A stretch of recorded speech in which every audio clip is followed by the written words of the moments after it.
d'abord joyeux anniversaire au coach Djamel Belmadi. Il a fait un excellent travail. Les bougies que vous voyez dans ce gâteau d'anniversaire, ce n'est pas son âge, c'est sa formation de génie 3, 4, 2, 1.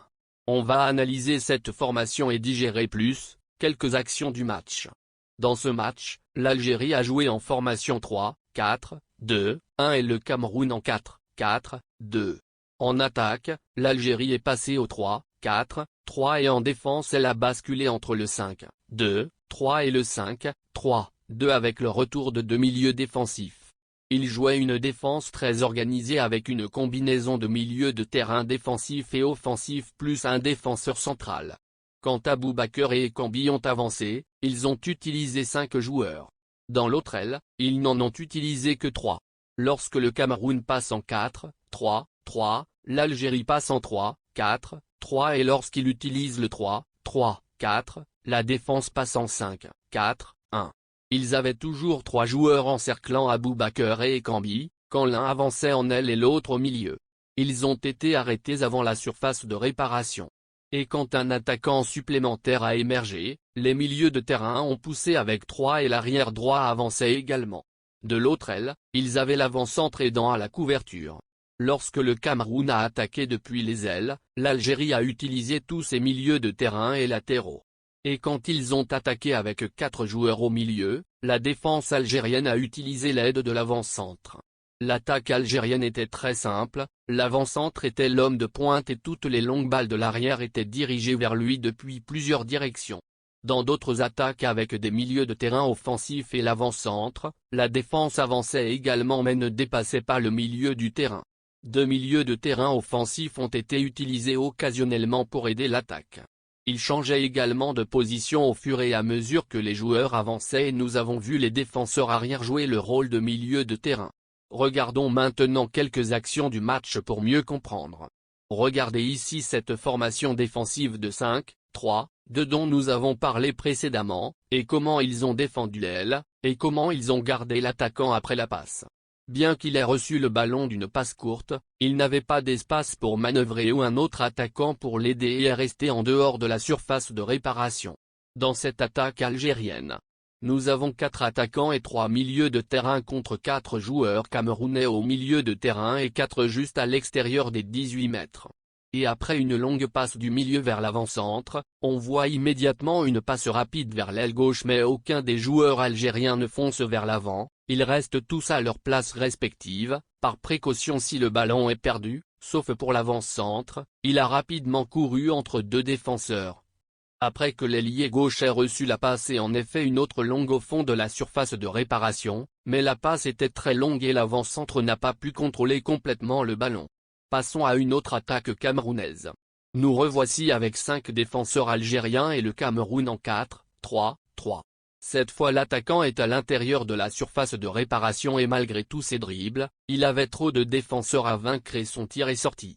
Là encore, une autre situation de 5, 2, 3 pour l'attaque algérienne.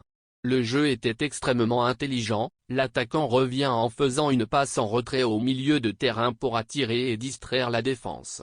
Une fois que le milieu de terrain a reçu la passe en retrait, de sa part ne laissant pas le temps à la défense de s'organiser, il a rapidement effectué une longue passe vers la surface de réparation, vers un autre attaquant de l'aile gauche, mais le contrôle n'a pas été efficace, et le ballon est parti en dehors.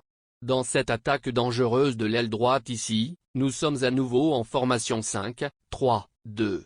L'ailier droit a reçu une passe et a couru vers l'avant, il a été poursuivi de près par un milieu de terrain défensif algérien, l'empêchant d'entrer dans la surface de réparation tandis que l'équipe a conservé la même formation de 5, 2, 3 tout le long.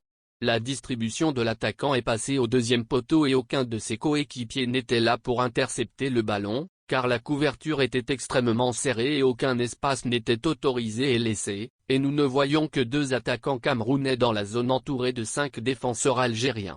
La défense a su dégager facilement le ballon à l'extérieur. Dans une autre attaque camerounaise dangereuse de l'aile gauche, on voit les défenseurs et le milieu de terrain défensif se précipiter, alors que 4 défenseurs algériens se rapprochent du dangereux ailier gauche et ne lui laissent aucun espace pour avancer. Une fois qu'il a réussi à avancer, Son dribble a été interrompu par 3 défenseurs qui l'ont encerclé. La défense algérienne compte désormais 3 défenseurs en bordure de surface contre seulement 2 attaquants camerounais. Et la couverture était très serrée. Un autre attaquant a poursuivi le ballon à l'intérieur de la surface de réparation vers le côté gauche, et il a été marqué de près pas à pas par le défenseur central, fermant tous les angles possibles et ne lui laissant aucun espace pour se déplacer ou faire un tir précis au but. Tandis que le reste de la défense revient rapidement dans la surface de réparation, et garde de près tous les attaquants dans la zone. Alors que l'attaquant avance avec ballon, le défenseur central le maintient sur le côté, et l'oblige à tirer à l'extérieur vers le haut de la transversale. Concluant avec cette dernière attaque rapide camerounaise partie du milieu de terrain dans l'aile droite, la défense algérienne se retrouve brièvement en formation indésirable de 4, 2, 3, 1 et 6 attaquants camerounais devant, et après une passe aérienne, la défense passe. Formation en 5, 1, 2, 2. Un défenseur a été assez rapide pour avancer et au fur et à mesure que l'attaque progressait, d'autres défenseurs sont revenus et la formation est passée à 4, 3, 3 avec un défenseur central se rapprochant rapidement de l'attaquant avant qu'il ne puisse aller plus loin ou tirer au but, cependant il a pu faire une ouverture vers un autre attaquant dans l'espace libre tout seul.